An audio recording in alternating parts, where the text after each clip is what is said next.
hablando del tema, debemos iniciar y recordar un poco el tema del ciclo menstrual para poder comprender y entender dónde está el problema de esta patología.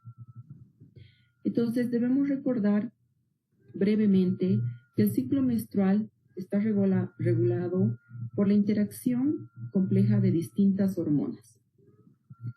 Entre ellas, hormonas que son liberadas y estimuladas a nivel del hipotálamo, como ser la gonadotrofina coriónica, que de forma pulsátil va a estimular al hipotálamo para que se dé la liberación de esta. De igual manera, a nivel de la hipófisis tenemos otras hormonas, como ser la hormona luteinizante y la folículo estimulante, que esta última pues es la que va a priorizar e iniciar un ciclo menstrual. Y también a nivel ovárico, que tenemos dos hormonas sexuales femeninas que corresponden a los estrógenos y la progesterona. Recordemos también que cada ciclo menstrual tiene un preámbulo aproximado de 28 días y que la ovulación pues más o menos va a oscilar para el día 14. Recordemos que además el ciclo menstrual está comprendido por 3 fases importantes: la fase folicular, la fase ovulatoria y la fase lútea. Iniciamos con la fase folicular. La fase folicular va a comprender desde el primer día de la menstruación. Es acá donde se van a dar la liberación de 2 hormonas. La FSH o folículo estimulante, que va a propiciar la formación y el desarrollo de folículos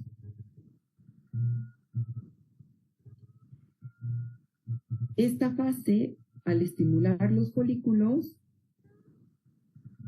va a propiciar que haya una progresión simultánea de una segunda hormona, que es la hormona luteinizante. Aproximándose hacia el día 14,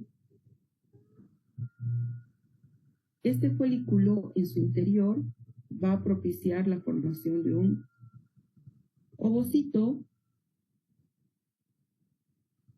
que cuando se aproxima hacia el día 14, de igual forma la folículo estimulante ejerce un pico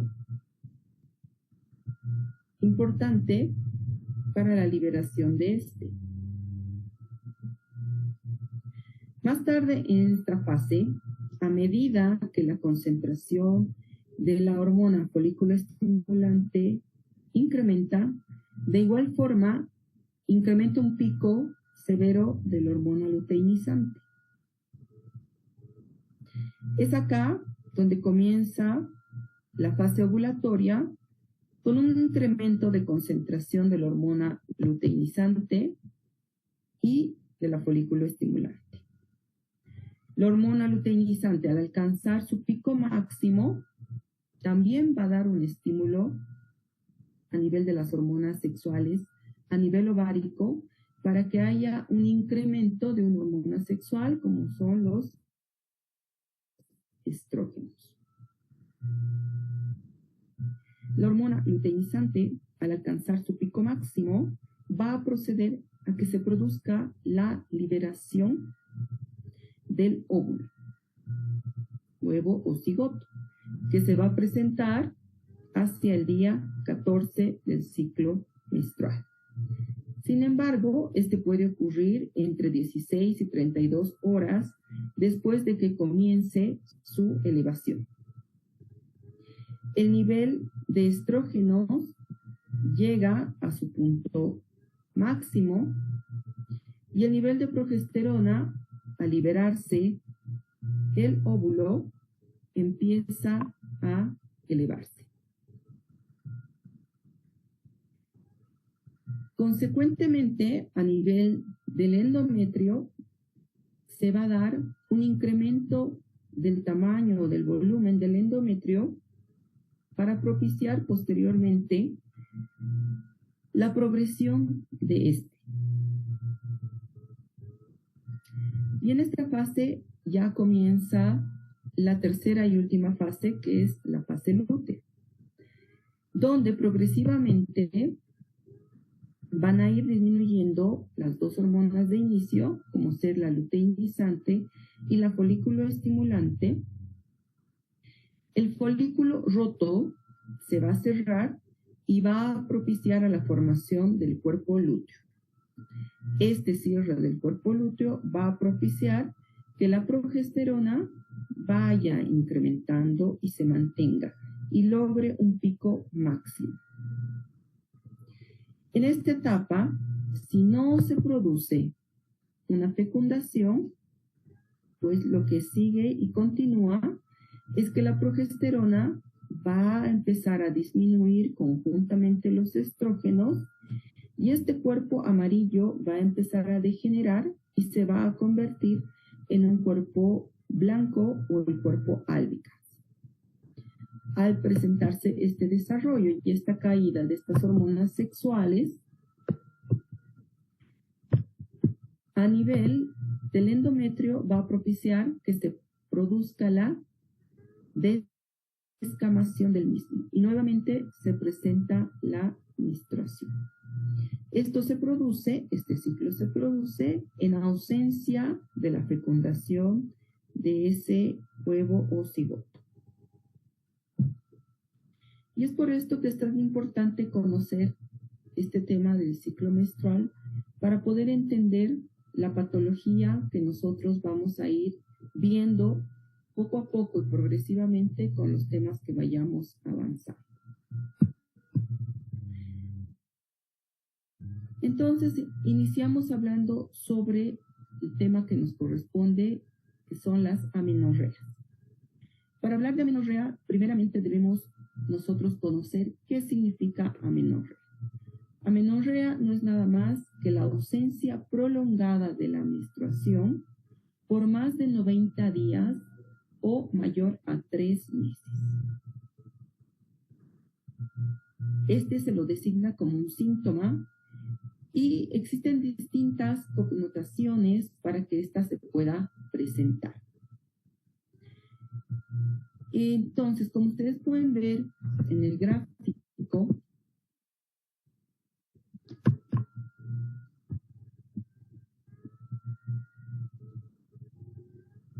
vemos que existe una alteración tanto en la frecuencia como en la cantidad y en la duración de la menstruación.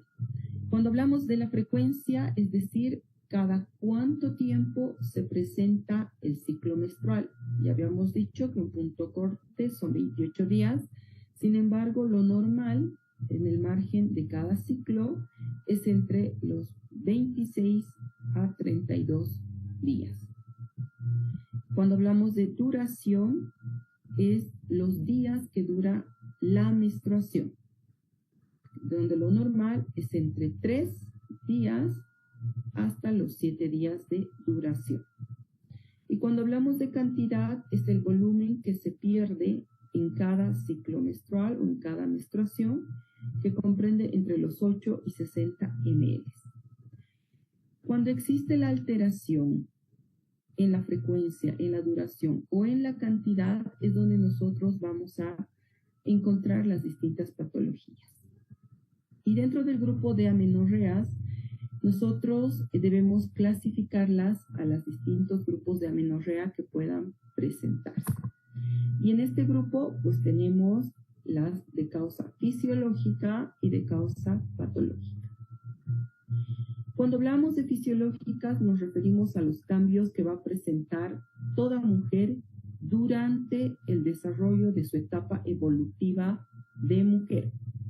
Es decir, hablamos en la etapa prepuberal, donde se presenta la primera menstruación, que es la menarca, y el retraso de esta que puede presentarse de igual forma durante el embarazo ¿no? Que es cuando se da la fecundación de un huevo cigoto, durante la lactancia, que también existe un periodo de amenorrea, y por supuesto al concluir la etapa de fertilidad en la mujer, pues llega la menopausia. Entonces, en este grupo de la clasificación de amenorreas fisiológicas se encuentran estas. Cuando hablamos de patológicas, al referirnos de patológicas, pues existen las distintas connotaciones que vamos a ir revisando poco a poco, que pueden existir en un grupo más corto, que se las clasifica en amenorreas primarias y secundarias. Dentro del grupo de las amenorreas primarias, nosotros podemos entender que existe una alteración en los distintos ejes, pero sobre todo a nivel del hipotálamo. Y en este grupo de las amenorreas primarias podemos encontrar a una disgenesia gonadal, una alteración por agenesia mulleriana.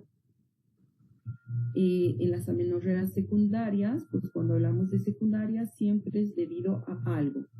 Por ejemplo, pueden ser alteraciones que puedan conllevar a un síndrome de ovario poliquístico, a una alteración o disfunción hormonal, una falla ovárica, amenorreas hipotalámicas o problemas a nivel de la prolactina, como es la hiperprolactinemia.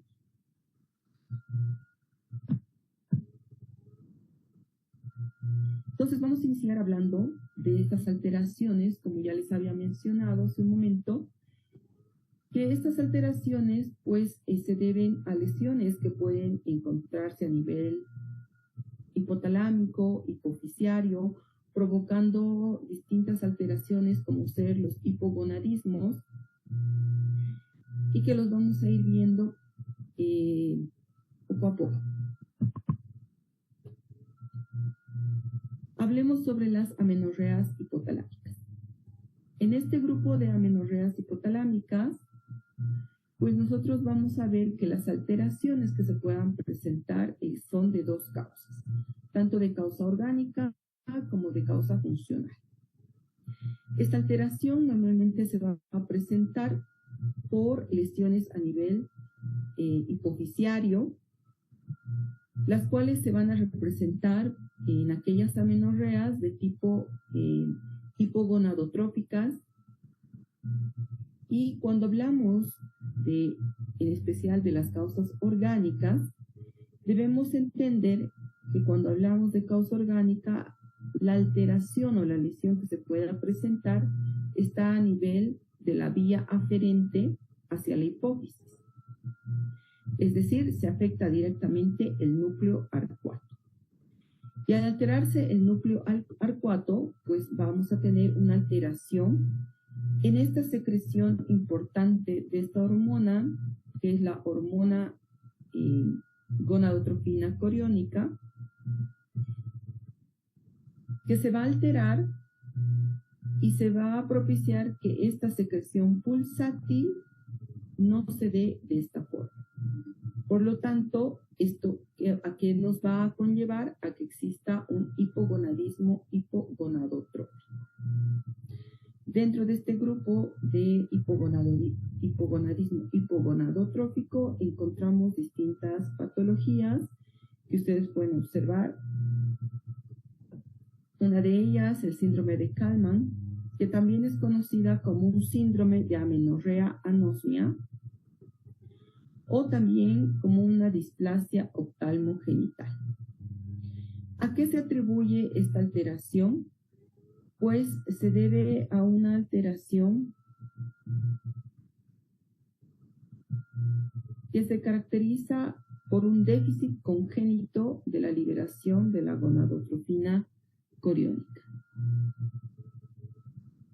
Normalmente afecta al sexo masculino, pero también al sexo femenino.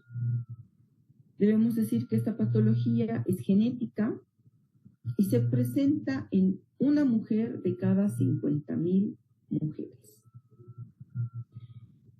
Al ser de esta forma, pues debemos decir que la patología es de forma recesiva y va a estar ligada al cromosoma X. Se caracteriza por tener una amenorrea primaria y los desarrollos que puedan posteriormente tener a nivel de glándula mamaria, a nivel de ovario, a nivel de útero, a nivel de los genitales externos, pues no es la adecuada. A nivel de la glándula mamaria, pues no va a haber un desarrollo o ligeramente un escaso desarrollo de la glándula mamaria. Cuando nosotros hacemos la evaluación de Tanner, pues estas pacientes que ya deberían tener un desarrollo o una masa de glándula mamaria, pues no la tiene, prácticamente apenas es un botón, y un botón mamario pues se presenta en la niñez. Entonces, como les decía, hay un escaso desarrollo o una ausencia en el desarrollo de la glándula mamaria.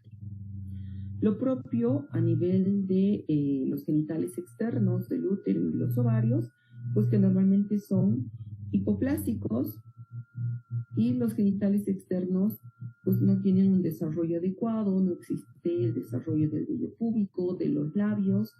Entonces, para esto nosotros utilizamos la escala de Tanner para poder valorar el desarrollo femenino. La anosmia que se presenta en esta patología puede ser un síntoma inconstante, es decir, van a existir episodios en que sí se va a percibir ciertos olores, pero en la mayoría es ausencia de este síntoma. Cuando nosotros solicitamos un perfil hormonal, pues las hormonas que van a estar alteradas es la folículo estimulante, la luteinizante y los estrógenos, los cuales van a estar disminuidos. Para el tratamiento de estas pacientes, pues aquellas mujeres que desean presentar una gestación, pues se puede hacer un tratamiento mediante una bomba de gonadotrofina coriónica, ya que la gonadotrofina coriónica de forma pulsátil pues va a propiciar que haya todo el desarrollo del ciclo menstrual. Por lo tanto, tendrá que haber la formación de folículos, el desarrollo de un ovocito maduro, las etapas de la ovulación, la etapa de la fecundación, el desarrollo adecuado de estas hormonas que van a mantener el embarazo. Pero en estas pacientes sí deben ser sometidas a un tratamiento extenso y se debe dar estas bombas de infusión de gonadotrofina coriónica. Y también podemos utilizar para el desarrollo de los caracteres sexuales secundarios, ¿no? En toda paciente, en toda mujer adolescente que tenga este problema, pues podemos utilizar estrógenos para, obviamente, el desarrollo tanto de la glándula mamaria como de los genitales, útero y ovarios. Otro síndrome dentro de esta patología, pues, es el síndrome de Prader-Willi, que se caracteriza porque estas pacientes, además de tener esta alteración a nivel del núcleo arcuato, pues va a propiciar que estas pacientes se caractericen clínicamente por presentar obesidad. Esta obesidad normalmente es a nivel abdominal, además de presentar hipotonía, un hipogonadismo, el síndrome de Babinski, que es una lesión a nivel hipotalámica, que de igual forma se caracteriza por tener obesidad, una talla baja, cara en luna llena y el hipogonadismo desarrollado.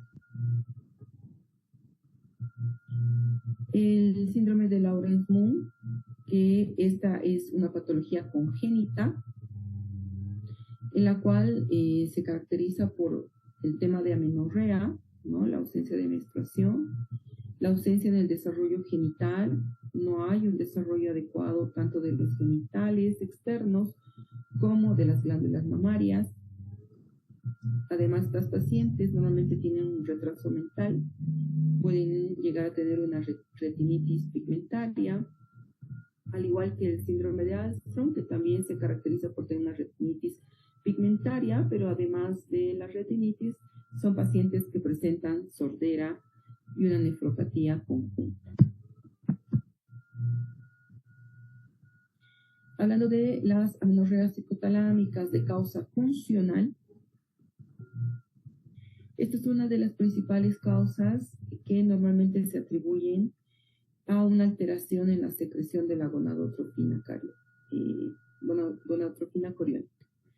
Esto se produce porque existe un bloqueo a nivel del núcleo 4, pero este bloqueo es transitorio y puede ser reversible, ya que en este grupo de patologías normalmente se presentan por una pérdida de peso excesiva, masiva y abrupta, por un exceso en el ejercicio físico, que normalmente estas se presentan en pacientes bailarinas de ballet, atletas o pacientes que quieren perder una masa muscular y grasa corporal de forma súbita. También en este grupo están las amenorreas psicógenas, que esto ya es una alteración como la anorexia nerviosa.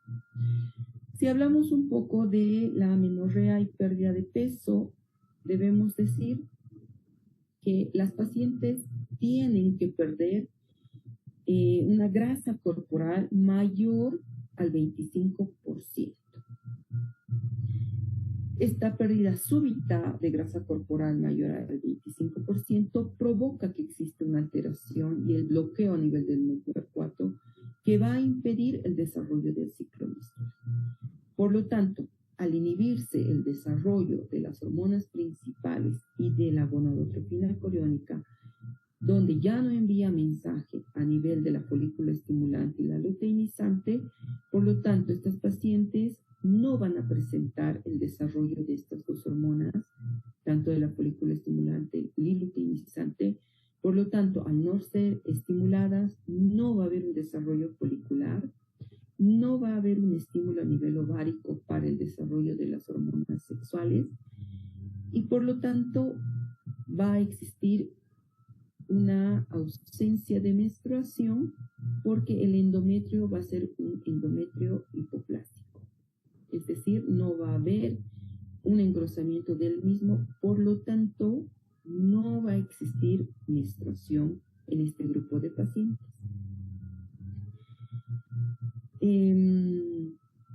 Normalmente esto se debería presentar en la etapa prepuberal, que es el cambio que va a presentar la niña antes de su primera menstruación.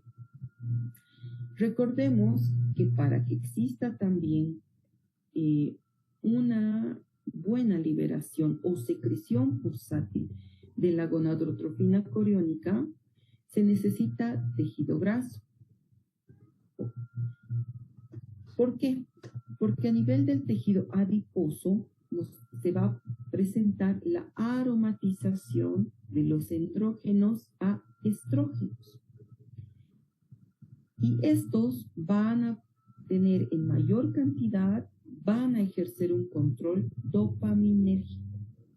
Y al tener este control dopaminérgico, van a propiciar que exista la secreción pulsátil de la gonadotropina coriónica a nivel del hipotálamo, ¿no? Entonces, si no existe este estímulo por la pérdida súbita de peso y por la pérdida de la grasa corporal, pues no hay un estímulo a nivel hipotalámico y por lo tanto no hay liberación de estrógenos.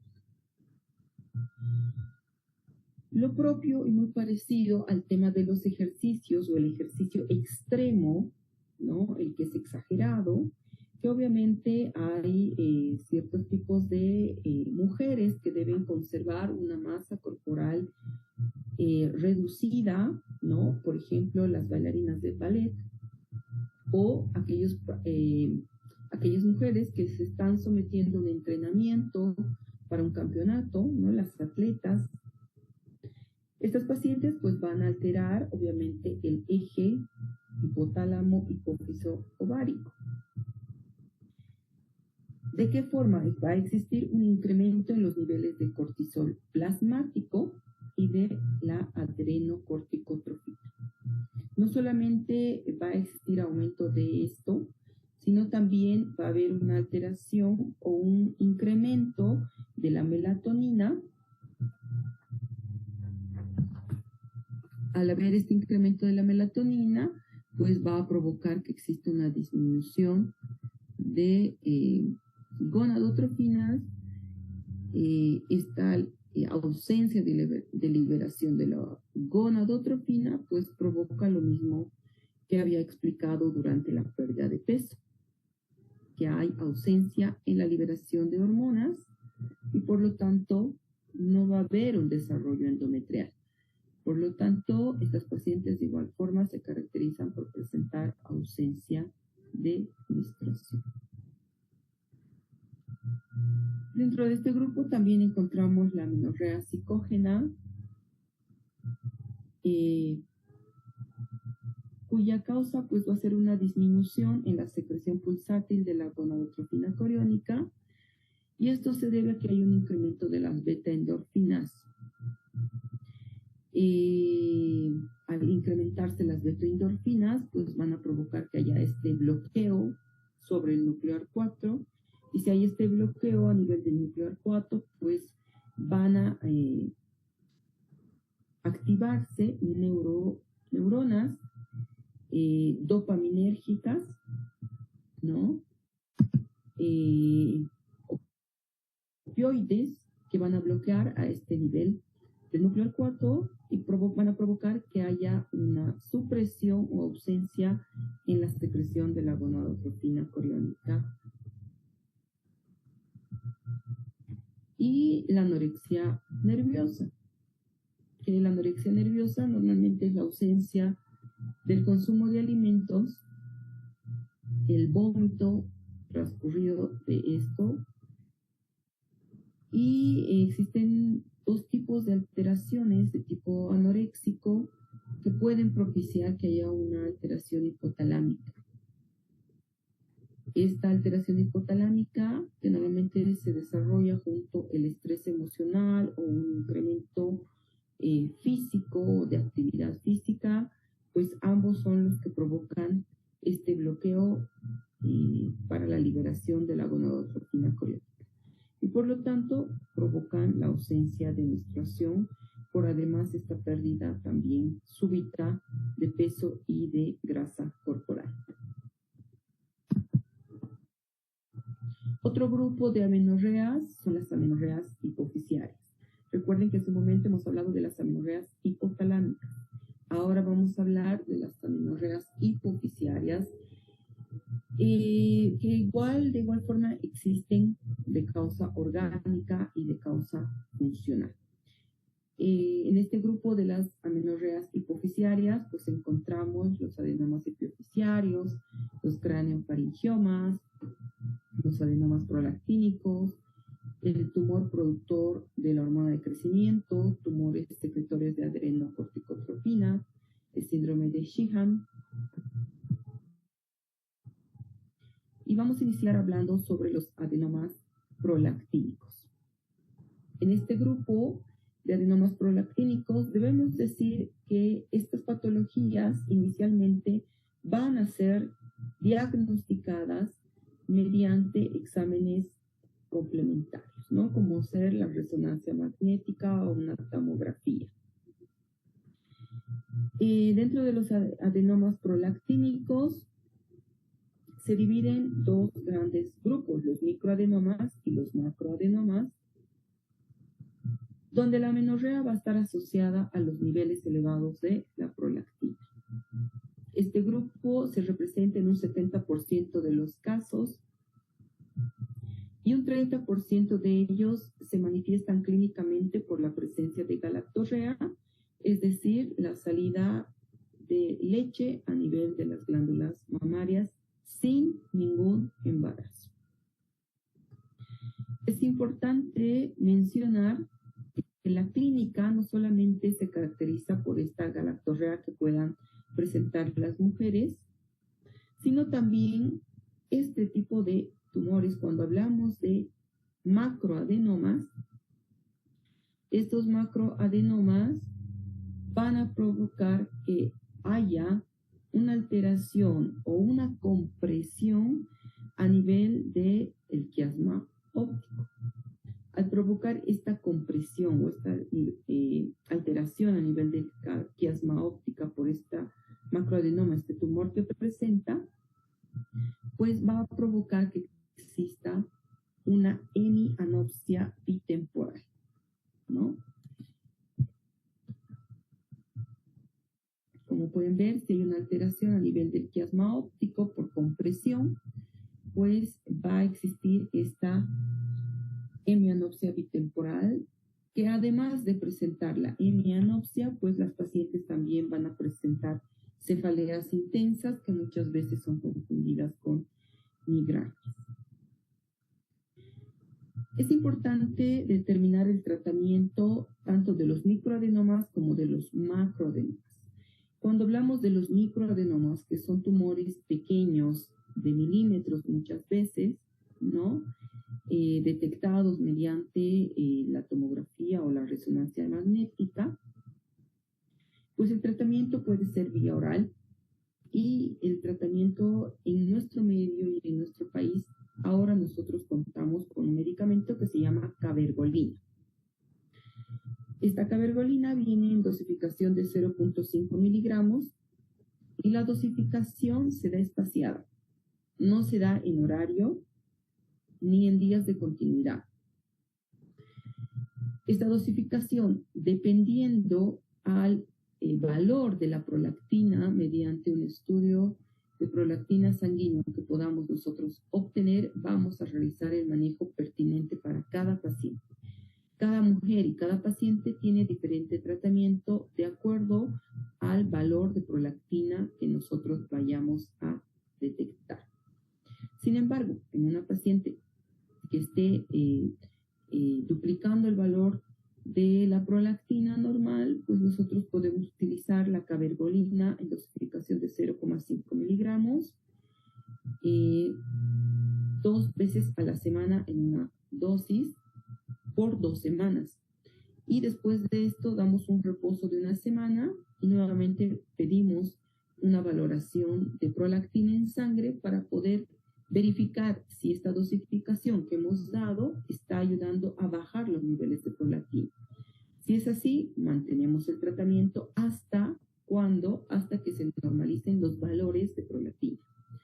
Si nosotros vemos que la disminución de la prolactina en sangre ha sido mínima, podemos incrementar el tratamiento, y es por eso que les decía que cada paciente debe tener un tratamiento personalizado.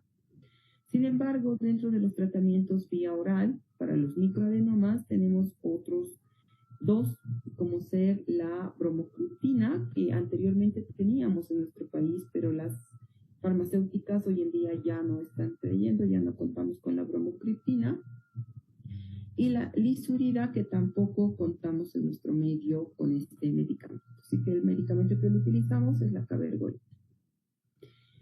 Y en aquellos tumores que son macroadenomas, ¿no?, que son mayores a 1.5 centímetros y que además pueden estar alterando a nivel del quiasma óptico, pues el tratamiento es quirúrgico y la extirpación del tumor es por vía transfemoral, ¿no? De una vez que se realiza el tratamiento quirúrgico, pues nosotros continuamos con el tratamiento vía oral, supervisando el valor de prolactina en sangre hasta que se normalice. Y los controles periódicos de inicio deberían ser cada 3 meses para ir ampliando progresivamente los controles en cada paciente. Dentro de este grupo también nosotros podemos encontrar la enfermedad de Cushing, que estos son tumores secretores de adrenocorticotropina. Esta patología normalmente se presenta en la edad fértil de cada mujer, ¿no? Normalmente entre los 20 y 40 años de edad se desarrolla esta patología y se caracteriza pues por presentar amenorrea, hipertensión, hirsutismo, que es el desarrollo inadecuado del vello, sobre todo a nivel de la barbilla, el bigote, el cuello, piernas, brazos, a nivel vulvar de igual forma. El crecimiento del vello púbico no es en forma de un corazón, sino en forma romboidal, que esta forma romboidal normalmente se manifiesta en el varón. Además de presentar obesidad, estas pacientes, esta obesidad que puede generar además el tema de estrías a nivel abdominal, a nivel de brazos, a nivel de muslos, acompañados esta obesidad además de una falta de fibra muscular. Por lo tanto, estas pacientes normalmente tienen debilidad muscular.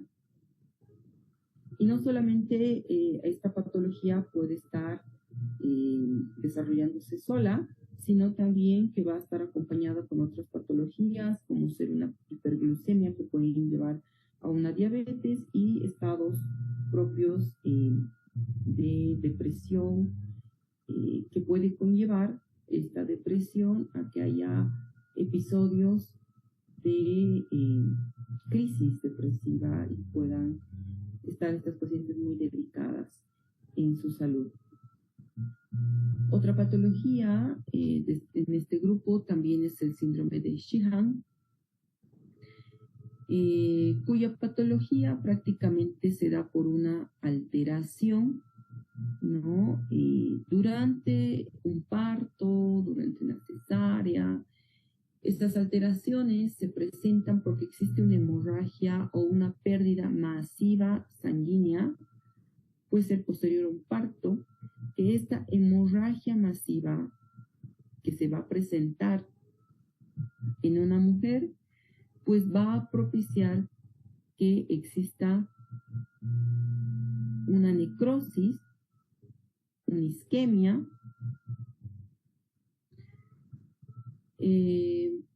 por lo tanto, la hipófisis aumenta el doble del tamaño. De esta forma, al provocar una necrosis y una isquemia de la hipófisis, pues va a propiciar que exista una alteración en estas pacientes. Al propiciar esta alteración, pues de igual forma no va a haber una liberación adecuada de las distintas hormonas. Por lo tanto, va a conllevar que esta paciente a futuro pues tenga cuadros de amenorrea. Estas alteraciones que puedan presentarse, se pueden presentar durante un parto. El parto puede ser por temas de retención placentaria, cuando se administra equivocadamente la oxitocina. Puede existir alteraciones a nivel uterino, como ser una hipotonía, que pueda conllevar a una atonía uterina posterior al alumbramiento. Puede existir otro tipo de alteraciones, como ser un acretismo placentario. Este tipo de acretismos muchas veces conlleva que la mujer pierda masivamente y súbitamente el sangrado, desgarros que puedan presentarse durante el parto. Estos desgarros pueden ser a nivel cervical, a nivel vaginal, que propicien un sangrado masivo, y es por esto y tan importante que durante el parto el periodo de mayor riesgo es el alumbramiento. Y es donde más se debe controlar esta pérdida de sangrado que se va a presentar en cada paciente.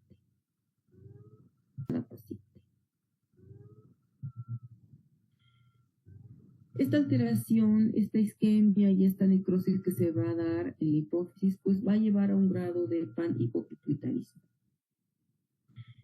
Y dependerá mucho del tejido afectado para nosotros poder realizar un tratamiento adecuado en estas pacientes. Pero el tratamiento, por ende, es el uso o la sustitución hormonal que nosotros vamos a poder utilizar mediante estrógenos combinados, por supuesto, para que posteriormente cada mujer pueda presentar nuevamente la menstruación. También otro tipo de medicamentos que utilizamos con estas pacientes pues pueden ser corticoides, levotiroxina de igual forma para poder ayudar a estas pacientes. En este grupo también habíamos hablado de los tumores productores de la hormona de crecimiento.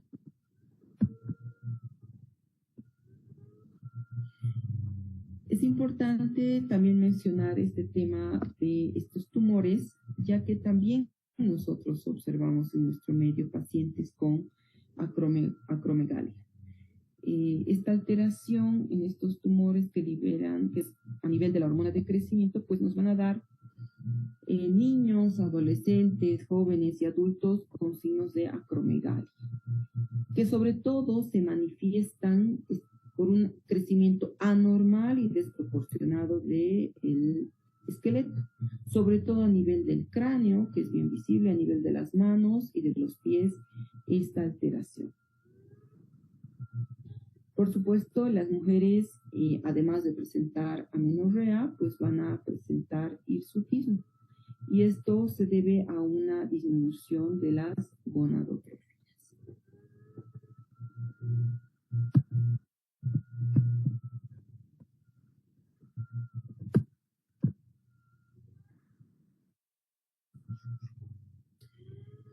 Hablaremos ahora sobre las causas funcionales. En este grupo de causas funcionales debemos decir que existe una alteración de primer grado a nivel de estrógenos circundantes, de segundo grado sin estrógenos de igual forma. La alteración pues va a estar a nivel del hipotálamo por esta alteración a nivel de la liberación o estos pulsos de liberación de gonadotrofina coriónica, que va a conllevar a que haya una disminución en la dopamina, y por lo tanto esta disminución de dopamina a nivel de la hipófisis pues va a propiciar que haya una secreción inapropiada de la prolactina, lo que va a conllevar que este incremento de la prolactina en ausencia de embarazo pues propicie que haya una secreción láctea o secreción de leche a nivel de glándulas mamarias. Entonces, ¿qué se va a presentar? Una hiperprolactinemia. Normalmente la secreción de la gonadotrofina coriónica a nivel pulsátil inicia con el sueño, en un pico máximo entre 4 y 5 horas. La secreción inapropiada de la prolactina, causa frecuente de amenorrea, esta se debe justamente en este ritmo del sueño entre las 4 y 5 horas que se va a ver alterado, y por lo tanto la dopamina va a ser el factor inhibidor importante de esta liberación de hormonas. Por lo tanto, se va a dar el estímulo de la prolactina.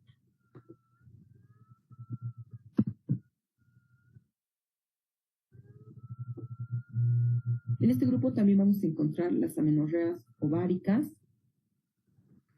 Estas amenorreas pueden ser de primer grado o de segundo grado, cuya alteración se va a encontrar a nivel de los folículos o la formación de estos folículos. Normalmente se desarrolla en una mujer antes o menor a los 40 años. Esta falla ovárica prematura va a conllevar a que exista una menopausia precoz. Por lo tanto, esta menopausia precoz se va a caracterizar en estas pacientes por ser una patología autoinmune. Pero esta patología va a estar asociada a otras patologías autoinmunes. ¿Como cuáles? ¿No? Como la tiroiditis Hashimoto, la enfermedad de Addison, el lupus eritematoso sistémico, la artritis reumatoide, pacientes con vitiligo, miastenia gravis, pacientes con diabetes pueden conllevar a que puedan desarrollar esta falla ovárica prematura o una menopausia precoz. ¿Qué es lo que caracteriza en este grupo de pacientes? Va a haber un incremento o una elevación de las gonadotrofinas. Al incrementarse las gonadotrofinas, pues va a propiciar que el estradiol esté disminuido. Por lo tanto, esta elevación de gonadotrofina y disminución del estradiol, pues va a conllevar a que existan episodios de amenorrea prolongados hasta propiciar que se desarrolle la menopausia, que es la ausencia de menstruación por más de un año. Y posterior a ello, pues ya no va a presentar la mujer más menstruación. Son pacientes en edad corta o jóvenes, menores de 40 años, que van a presentar clínica como ser los sofocos, que son aquel incremento de temperatura mayor a los 37 grados, que proporciona episodios cortos de calor intensa. Esta calor intensa, este sofoco, este incremento de temperatura propicia que haya transpiración. La transpiración normalmente es a nivel de la espalda, de las palmas, normalmente es nocturna. Va a existir fragilidad capilar, por lo tanto va a haber caída de cabello en estas pacientes. Además que la piel en sí va a empezar a presentar sequedad de la piel, no solamente del rostro, y es por esto que empiezan a desarrollarse el tema de las líneas de expresión, sino también va a existir sequedad a nivel vaginal. Por lo tanto, la mujer empieza a disminuir la lubricación a nivel vaginal. Por lo tanto, al disminuir o estar ausente una lubricación vaginal, van a presentar episodios de dispareunia con sus parejas, ¿no? El rechazo al deseo sexual, al varón, que son típicos en aquellas pacientes con menopausia. El tratamiento para estas pacientes, pues, es administrar estrógenos, ¿no? En vía oral o transdérmicos que se pueden utilizar para que nuevamente el ciclo menstrual tenga continuidad mediante medicamentos. Y de esta forma, al administrar estrógenos en nuestras pacientes, van a evitarse estos síntomas y propiciar a que todavía se prolongue un poco más los ciclos menstruales.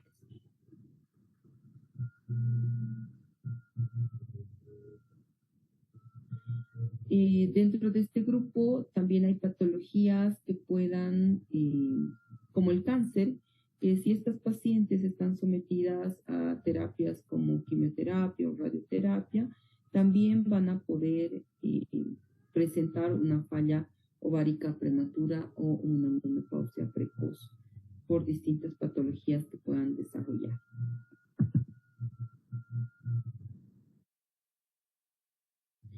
En este grupo de causa funcional encontramos también el síndrome de Turner. El síndrome de Turner es una patología que va a estar asociada al cromosoma y va a tener a la carga cromosómica y van a tener 45X0. Por lo tanto, estas pacientes van a tener una deficiencia en la formación o desarrollo de los ovarios, ¿no? Y muchas veces esta formación de ovarios simplemente están reemplazados por cintillas fibrosas, ¿no? Que van a tener ausencia en un desarrollo normal de un ciclo menstrual. Por lo tanto, estas pacientes normalmente, ¿qué clínica van a presentar? Estatura baja, infantilismo sexual, es decir, la ausencia en desarrollo de las glándulas mamarias, de los caracteres sexuales secundarios, del vello púbico, los labios mayores, menores. Se caracterizan además por tener un cuello corto, un infantilismo sexual, y estas se presentan con una menorrea primaria en más de un 10% de estas pacientes. No solamente tienen una alteración a nivel de los caracteres sexuales secundarios, sino también alteraciones óseas, ¿no? Como ser un cúbito valgo, un cuello corto, hay alteraciones a nivel cardiovascular, a nivel renal, pueden llegar a tener agenesia renal o un riñón en herradura. Y estas pacientes pues presentan una disgenesia gonadal pura.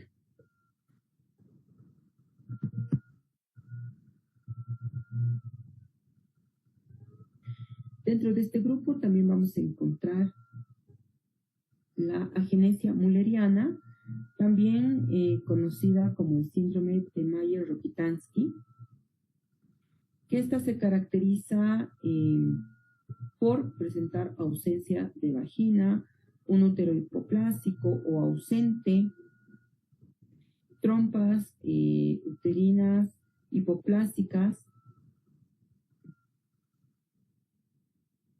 Se presenta en una paciente de cada 5.000 mujeres, en una mujer de cada 5.000 mujeres.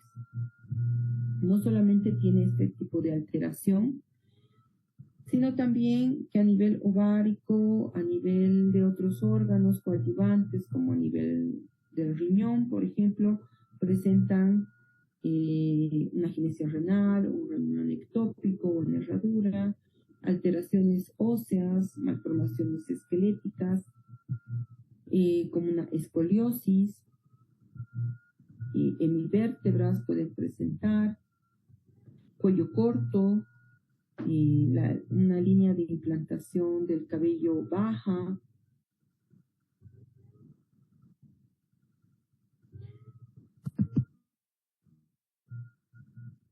Otro tipo de alteraciones,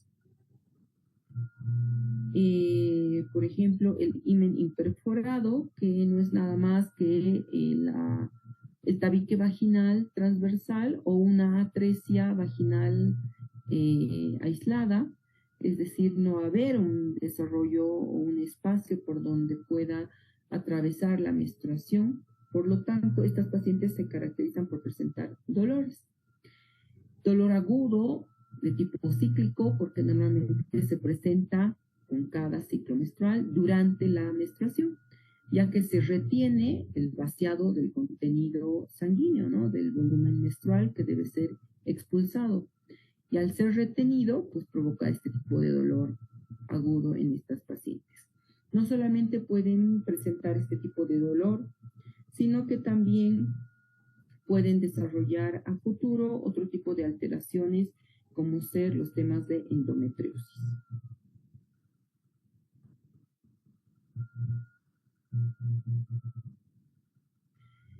¿Cuál es el tratamiento de este tipo de pacientes?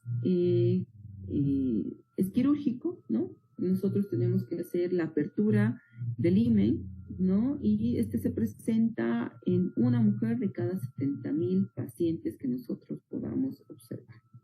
Así que no es muy frecuente. Otra patología, el síndrome de Asherman, que esta patología normalmente se debe a sinequias uterinas o alteraciones uterinas que se deben son secundarias a procedimientos quirúrgicos como los legrados uterinos instrumentales.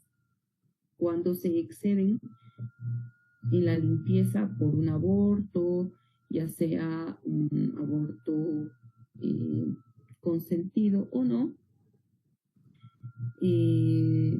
lo que va a propiciar que se presenten las cicatrices uterinas, ¿no? Y en una imagen por histeroscopía, es la imagen inferior, la cual nosotros podemos observar las sinequias que se pueden desarrollar a nivel endometrial.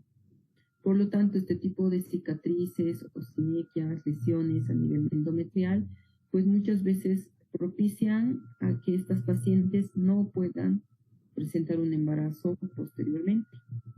o que las menstruaciones sean escasas y muy dolorosas, ¿no? ¿Por qué? Porque al estar las paredes uterinas pues pegadas, dañadas, lo que propician es que el sangrado sea menor o que haya una retención también del flujo sanguíneo, provocando este tipo de dolor cíclico de igual forma.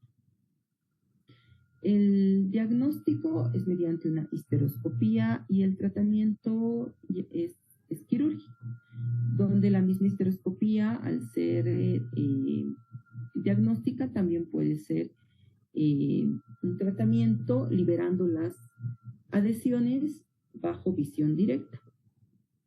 Y posterior a hacer la liberación de estas adhesiones, pues se debe dejar un dispositivo intrauterino, mucho mejor si es hormonal, para que haya una mejora del endometrio.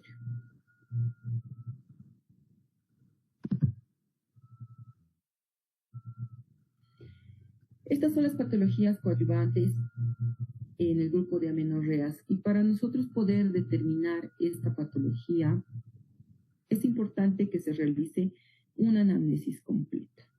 En esta anamnesis es importante los datos ginecobstétricos, la menarca, el ritmo, la frecuencia del ritmo, para que nosotros podamos determinar algún tipo de alteración o no.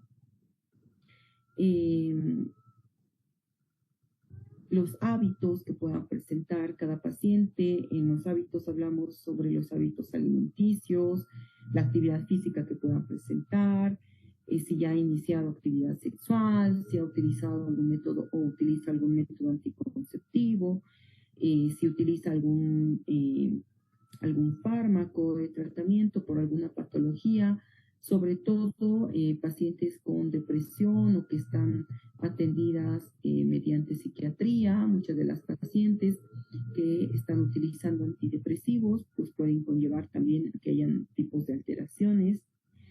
Y claro, una vez que nosotros podamos ver el tema de una anamnesis completa, también es importante la exploración física en cada una de nuestras pacientes.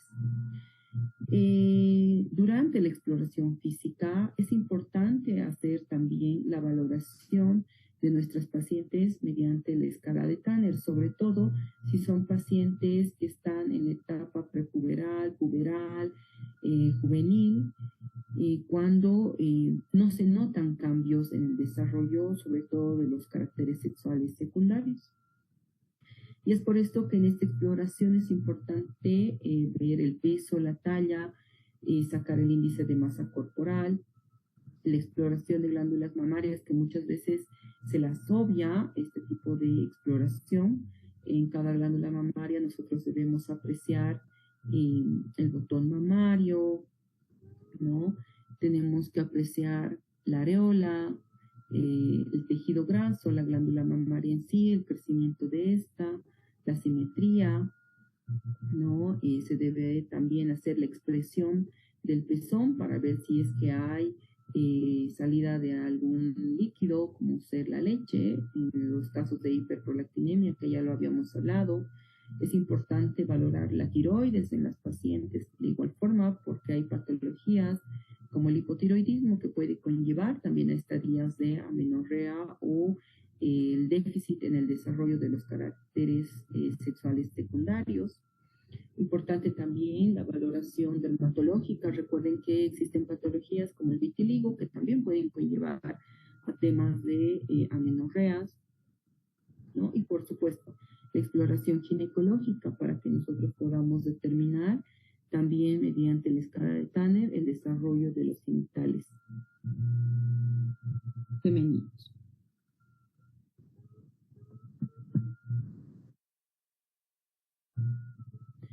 Entonces acá un pequeño organigrama que es importante que ustedes lo conozcan, y esto se va a basar mediante la historia clínica de las pacientes, los caracteres sexuales secundarios, para poder nosotros inclusive solicitar un perfil hormonal. En este perfil hormonal nosotros podemos pedir las 4 o 5 principales hormonas, como ser la folícula estimulante, la luteinizante, los estrógenos, la progesterona y por supuesto la prolactina, ¿no? Determinar si es un hipogonadismo, hipogonadotrófico, identificar si hay una alteración a nivel del cariotipo, a nivel cromosómico, ¿no?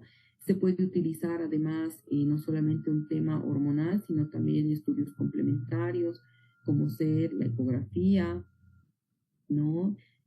Podemos también solicitar una tomografía, resonancia magnética, que nos permitirán valorar con mayor exactitud si están el desarrollo del útero, de las trompas, de los ovarios de forma adecuada o no, si estarán ausentes, eh, para poder determinar la patología pertinente en cada paciente.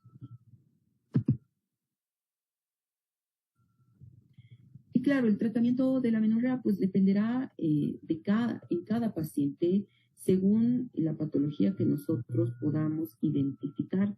Si es una alteración a nivel hipotalámica, hipofisiaria, si es de causa orgánica, si es de causa funcional. Normalmente las pacientes con cualquier alteración que se pueda presentar, es importante valorarlas y determinar para cada una de las pacientes un tratamiento óptimo y adecuado en cada una de ellas. Como ya habíamos mencionado, también el tratamiento en algunas de las patologías ya mencionadas, pues es importante el uso de estrógenos, pero sobre todo los combinados, ¿no? La 17-beta-estradiol oral, transdérmica, que hoy en día ya tenemos, ¿no? Se puede utilizar de acuerdo al peso, a la edad, a la situación que esté. Tenemos que valorar si está en la etapa puberal, adolescencia, si es de causa funcional, orgánica, si está entrando en estadios del climaterio o menopausia. Cada edad, cada paciente tiene un tratamiento distinto. El etinilestradiol, por supuesto que se puede utilizar, y el tratamiento ideal para cada una de estas pacientes mínimo es de 6 meses. ¿Podemos progresar más de 6 meses? Sí, dependiendo la respuesta de cada paciente al tratamiento, sí se puede realizar la extensión del tratamiento. Recuerden que si son pacientes con patología secundaria, como un hipotiroidismo, pues hay que tratar la patología de base con levotiroxina, por ejemplo, para el hipotiroidismo. Si es una artritis, pues tendrán que tratar las patologías de base y concomitantemente, pues la alteración que pueda presentar de tipo amenorreico. Si son pacientes por un exceso de ejercicio, falta de alimentación, pues de igual forma se tendrá que orientar a estas pacientes a hacer un tratamiento multidisciplinario, psicología, nutrición, y en casos pues también se puede utilizar psiquiatría, ¿no? Para que se pueda ayudar a este tipo de pacientes. Y es muy importante el conocimiento de toda mujer y la capacidad que uno pueda integrarse con cada una de las pacientes. Recuerden que toda mujer pues tiene siempre un pudor, y en este tipo de pacientes que además tienen un tipo de alteración por ausencia de menstruación, pues mucho más hay que tener un buen tacto para indagar e investigar dónde está la patología. Entonces, eso es todo en cuanto al tema de amenorreas. Muchas gracias por su atención